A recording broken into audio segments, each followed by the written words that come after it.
High, আমি সুরভি। আমি আজকে বানাবো শুক্তো। শুক্তো বানানোর জন্য প্রথমে আমি সবজিগুলোকে কেটে নিয়েছি। তারপর কড়াইতে তেল গরম করে এক এক করে সবজিগুলি ভেজে নিয়েছি। শুক্তো বানানোর জন্য কড়াইতে সর্ষে মৌরি হালকা করে ভেজে নিয়েছি।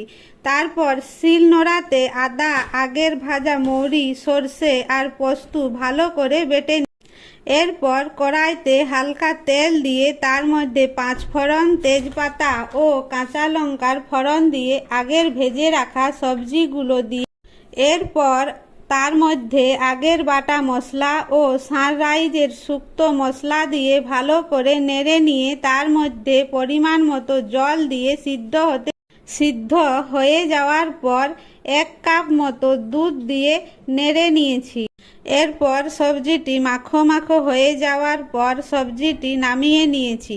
তাহলেই তৈরি হয়ে যাবে অনুষ্ঠান বাড়ির মতো শুক্তো।